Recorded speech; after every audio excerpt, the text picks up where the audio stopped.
king was not fond of tournaments. There's too much risk in it, he always said. I have no use for bread and circuses.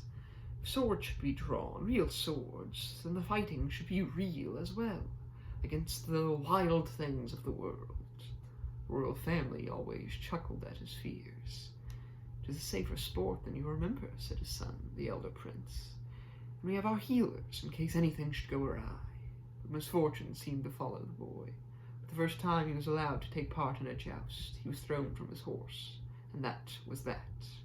Prince Briar was left without a scratch or scar. The king refused to risk the lives of children in a devil's game of chance. The older children rolled their eyes even still in the mires of the day. Banners fluttered in the wind. He allowed the tourney at his wife's behest, knowing the people loved a good show of splendor, high lords and common folk alike. It was a solemn sight, King Abel, as he mounted the steps to the royal stand overlooking the tourney. Abel had dark auburn hair and a beard that scowled with him. To match, he had eyes as green as the forest, filled with disgust. He was there with his children and the queen herself. "I wish you'd smile," she said. "This is a tourney, by the gods." "I prefer the fire eaters," said he. "This festival is wondrous. I see no reason to waste our time with such nonsense." He glanced across the stand, where 2 of his 3 daughters giggled as they watched the brave knights. "It's not all nonsense, father," said the younger of the 2, a girl named Aoife. "I thought you of all people would understand the way you raised us." "Well, some of us." "Aye," the king grumbled. "And where is your sister, your elder sister?" "Up to no good, I'm sure," Briar said, seated at his father's right hand. "Relax, father. We're at peace." The people roared for another victory, a knight in piecemeal armor. King Abel watched with the eyes of a soldier. The man was slight and strong, with a white kelpie upon his shield. "He knows how to fight, that kelpie there," Briar said. "Foolish," said the king. "Foolish," the queen agreed. Their younger sons, 5 and 10, were play fighting with wooden swords in the stand. "There's danger in everything worth doing." "Aye, you're such a stubborn man sometimes." "I know." Abel tried to smile. "Taught you all how to fight to keep you safe. That's all I've ever wanted."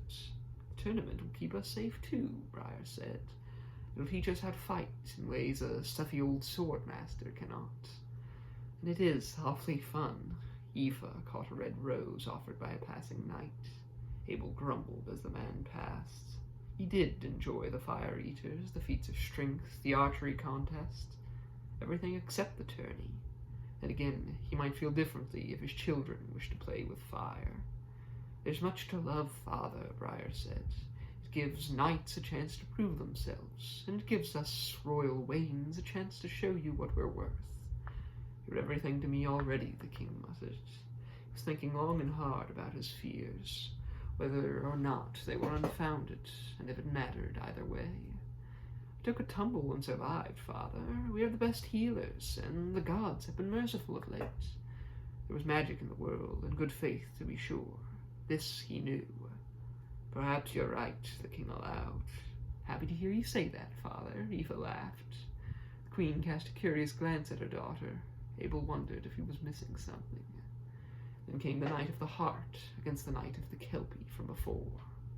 Aoife smiled at the first strikes, harmless against the gilded armor, but she screamed when the Kelpie was knocked off his horse.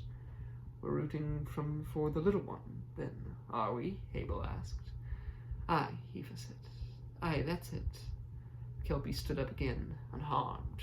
It was no surprise to the rest, but it still amazed the king. "He's a bold one, too, and strong as an ox," the king said. "I must say, I'm impressed." Kelpie rode again, shattering his lance and knocking the heart off his horse.